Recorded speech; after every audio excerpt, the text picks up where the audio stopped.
Dear students, welcome to our new class.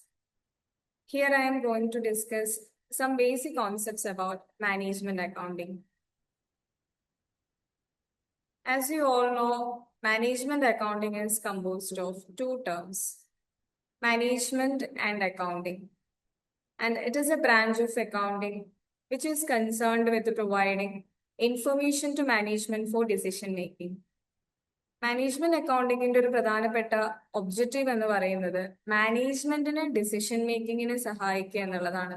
അപ്പൊ അതിനു വേണ്ടിയിട്ട് മാനേജ്മെന്റിന് ഇൻഫർമേഷൻസ് പ്രൊവൈഡ് ചെയ്യുന്ന ഒരു അക്കൗണ്ടിങ് ആണ് മാനേജ്മെന്റ് അക്കൗണ്ടിങ്. ആൻഡ് നമ്മൾ ഫിനാൻഷ്യൽ അക്കൗണ്ടിങ്, കോസ്റ്റ് അക്കൗണ്ടിങ് ഒക്കെ പഠിച്ചതാണ്. അതിന്റെ ഒരു ലിമിറ്റേഷൻസ് ഓവർകം ചെയ്യുന്നതിന് വേണ്ടിയിട്ടും കൂടെ വന്നിട്ടുള്ള ഒരു കോൺസെപ്റ്റ് ആണ് മാനേജ്മെന്റ് അക്കൗണ്ടിങ്.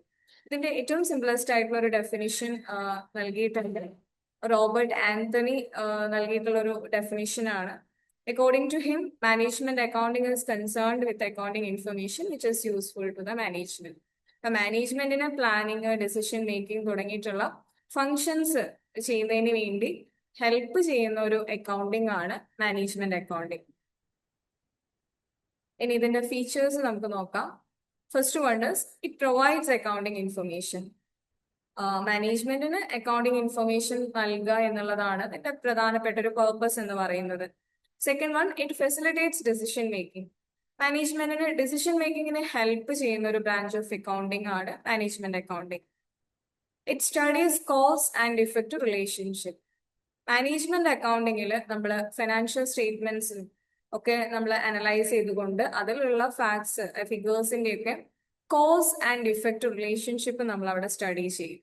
ഇപ്പൊ പ്രോഫിറ്റ് ആണ് ഉണ്ടായതെങ്കിൽ എന്ത് ഫാക്ടേഴ്സ് ആണ് പ്രോഫിറ്റിലേക്ക് നമ്മളെ ലീഡ് ചെയ്തത്, ഇനി ലോസ് ആണ് ഉണ്ടായതെങ്കിൽ ലോസ് ഉണ്ടാവാനുള്ള റീസൺസ് എന്തൊക്കെയാണ്, ഇങ്ങനെയുള്ള കാര്യങ്ങളെ കുറിച്ച് നമ്മൾ ഇതിൽ ഡീറ്റെയിൽ ആയിട്ട് സ്റ്റഡി ചെയ്യുന്നുണ്ട്.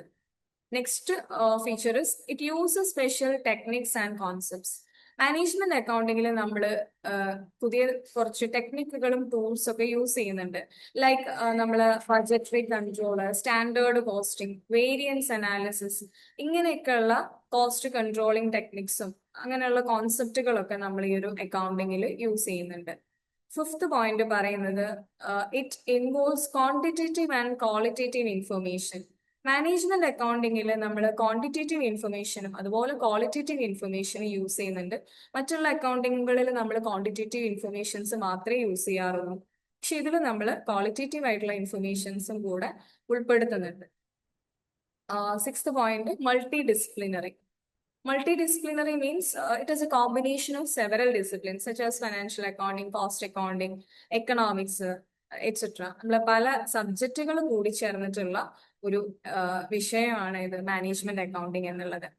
And it is A accounting which deals with future oriented ആയിട്ടുള്ള ഒരു അക്കൗണ്ടിങ് ആണ്. നമ്മൾ ഭാവിയിലേക്ക് വേണ്ടി പ്ലാനിങ്, ഡിസിഷൻ മേക്കിംഗ്, ഇതിനൊക്കെ ഹെൽപ്പ് ചെയ്യുന്ന അക്കൗണ്ടിങ് ആണ് മാനേജ്മെന്റ് അക്കൗണ്ടിങ്. നെക്സ്റ്റ് അതിന്റെ ഒബ്ജക്റ്റീവ്സ് ആണ് പറയുന്നത്. നമ്മുടെ ഫീച്ചേഴ്സ് തന്നെ നമുക്ക് ഒബ്ജക്റ്റീവ്സ് ആയിട്ട് പറയാവുന്നതേ ഉള്ളൂ. It helps in planning, it helps in interpreting financial information, and it assist in controlling various activities of the organization, and to help in coordination, to motivate employees, to help in decision making, to communicate up to date information, to help in organizing, to help in policy formulation and to report. ഇതൊക്കെ നമ്മൾ ഫീച്ചേഴ്സിലും കുറച്ച് discuss ചെയ്തതാണ്. ഇതൊക്കെയാണ് അതിന്റെ basic ആയിട്ടുള്ള കുറച്ച് objectives എന്ന് പറയുന്നത്. പ്രധാനപ്പെട്ട ഒബ്ജക്റ്റീവ് എന്ന് പറയുന്നത് മാനേജ്മെന്റിന് അവരുടെ ഫങ്ഷൻസ് എക്സസൈസ് ചെയ്യുന്നതിൽ ഹെൽപ്പ് ചെയ്യാന്നുള്ളതാണ്. Next we are going to discuss about the scope of management accounting. Management അക്കൗണ്ടിങ്ങിന്റെ സ്കോപ്പ് എന്ന് പറയുന്നത് വളരെ വൈഡ് ആണ്. അതിൽ ഒരുപാട് കാര്യങ്ങൾ ഉൾപ്പെടുന്നുണ്ട്. So first one is financial accounting. Management അക്കൗണ്ടിങ്ങിന് നമ്മൾ ഫിനാൻഷ്യൽ അക്കൗണ്ടിങ് അതിന്റെ ഒരു പാർട്ടാണെന്ന് പറയാം. കാരണം നമ്മൾ ഫിനാൻഷ്യൽ ട്രാൻസാക്ഷൻസ് നമ്മൾ ബിസിനസിന്റെ റെക്കോർഡ് ചെയ്യും. നമുക്ക് പ്രോഫിറ്റ് ആണോ ലോസ് ആണോ, അതുപോലെ ഫിനാൻഷ്യൽ പൊസിഷൻ അറിയണം. ഇതിനു വേണ്ടി നമ്മൾ ബാലൻസ് ഷീറ്റും പ്രോഫിറ്റ് ആൻഡ് ലോസ് അക്കൗണ്ട് ഒക്കെ പ്രിപ്പയർ ചെയ്യും. ഇങ്ങനെയുള്ള ഫിനാൻഷ്യൽ ഇൻഫർമേഷൻ മാനേജ്മെന്റിന് യൂസ്ഫുൾ ആണ് അവർക്ക് ഡിസിഷൻസ് എടുക്കണം എന്നുണ്ടെങ്കിൽ.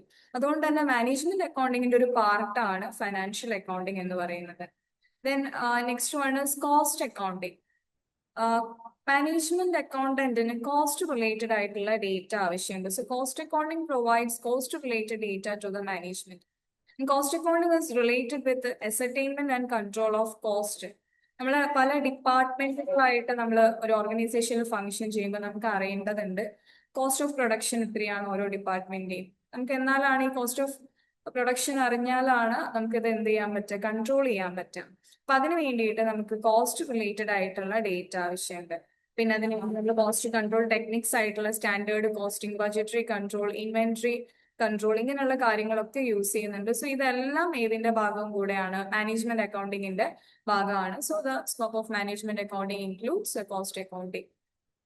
Next one is budgeting and forecasting. Budgeting എന്ന് പറഞ്ഞാൽ നമ്മളൊരു ഡെഫിനറ്റ് ഫ്യൂച്ചർ പീരീഡിലേക്ക് വേണ്ടിയുള്ള ഒരു പ്ലാൻ തയ്യാറാക്കുന്നതാണ്. And forecasting is deals with prediction of future events. അപ്പോൾ ഭാവിയിലെ കാര്യങ്ങൾ നമ്മൾ പ്ലാൻ ചെയ്യുന്നത്, അതുപോലെ ഒരു ഡെഫിനറ്റ് പീരീഡിലേക്ക് പ്ലാന്, പോളിസീസ് ഒക്കെ മേക്ക് ചെയ്യുന്നത്, ഇതെല്ലാം നമ്മൾ മാനേജ്മെന്റ് അക്കൗണ്ടന്റിന്റെ ഒരു റെസ്പോൺസിബിലിറ്റിയിൽ വരുന്ന കാര്യമാണ്. അതുകൊണ്ട് തന്നെ മാനേജ്മെന്റ് അക്കൗണ്ടിങ്ങിൽ ബഡ്ജറ്റിംഗ്, ഫോർകാസ്റ്റിംഗ് തുടങ്ങിയിട്ടുള്ള കാര്യങ്ങളും കൂടെ ഉൾപ്പെടുന്നുണ്ട്. അടുത്തത് വരുന്നത് കോസ്റ്റ് കൺട്രോൾ ടെക്നിക്സ് ആണ്. നേരത്തെ സൂചിപ്പിച്ചതുപോലെ കോസ്റ്റ് കൺട്രോളിങ്ങിന്റെ ടെക്നിക്സ് ആയിട്ടുള്ള budgetary control, variance analysis, standard costing, ഇങ്ങനെയുള്ള കുറച്ച് കോൺസെപ്റ്റ്സുകളും കോസ്റ്റ് കൺട്രോൾ ടെക്നിക്സുകളും നമ്മൾ മാനേജ്മെന്റ് അക്കൗണ്ടിങ്ങിൽ ഉപയോഗപ്പെടുത്തുന്നുണ്ട്. അപ്പൊ അതും ഇതിൽ വരുന്ന മറ്റൊരു കാര്യമാണ്. Then interpretation of financial data. Management accountant decision മേക്കിങ്ങിന് വേണ്ടിയിട്ട് ഒരു ഡേറ്റയെ യൂസ് ചെയ്യുന്നുണ്ട്. So financial accounting, cost accounting data ഉപയോഗിക്കുന്നുണ്ടെന്ന് പറഞ്ഞു. അപ്പൊ അവർ ഈ ഒരു ഫൈനാൻഷ്യൽ സ്റ്റേറ്റ്മെന്റ്സ് കാര്യങ്ങൾ അനലൈസ് ചെയ്യുന്നത് അത് എങ്ങനെയാണ്, പല ടെക്നിക്സ് യൂസ് ചെയ്തിട്ടാണ്. അതിനുവേണ്ടി ഉപയോഗിക്കുന്ന കുറച്ച് ടൂൾസ് ആണ് comparative statements, common size statements, trend analysis, ratio analysis പോലുള്ള കാര്യങ്ങൾ. അപ്പൊ ആ ഒരു ടൂൾസ് യൂസ് ചെയ്തിട്ടാണ് ഫൈനാൻഷ്യൽ സ്റ്റേറ്റ്മെന്റ്സിനെ അനലൈസ് ചെയ്യുന്നതും ഇന്റർപ്രറ്റ് ചെയ്യുന്നതും. എന്നിട്ടാണ് നമ്മളൊരു കൺക്ലൂഷനിലേക്ക് അല്ലെങ്കിൽ ഒരു ഫൈൻഡിങ്സിലേക്ക് എത്തുന്നത്. അത് വെച്ചാണ് മാനേജ്മെന്റ് ഡിസിഷൻസ് എടുക്കുക. അപ്പൊ അങ്ങനെ ഒരു ഡിസിഷൻ മേക്കിങ്ങിന് വേണ്ടി ഫൈനാൻഷ്യൽ ഡേറ്റനെ ഇന്റർപ്രറ്റ് ചെയ്യും. സോ ഇതെല്ലാം മാനേജ്മെന്റ് അക്കൗണ്ടിങ്ങിൽ ഉൾപ്പെടുന്ന കുറച്ച് കാര്യങ്ങളാണ്. അതുകൊണ്ട് നമുക്ക് പറയാം മാനേജ്മെന്റ് അക്കൗണ്ടിങ്ങിന്റെ സ്കോപ്പിൽ financial accounting, cost accounting, budgeting, forecasting, cost control techniques, interpretation of financial data, ഇങ്ങനെയുള്ള കാര്യങ്ങളെല്ലാം ഉൾപ്പെടുന്നുണ്ട് എന്നുള്ളത്. സോ ഇത്രയാണ് നമുക്ക് ഒരു സ്കോപ്പിൽ പ്രധാനമായിട്ടും പഠിക്കാനുള്ളത്. So thank you for watching the video. എല്ലാവർക്കും ഉപകാരപ്പെട്ടു എന്ന് വിചാരിക്കുന്നു.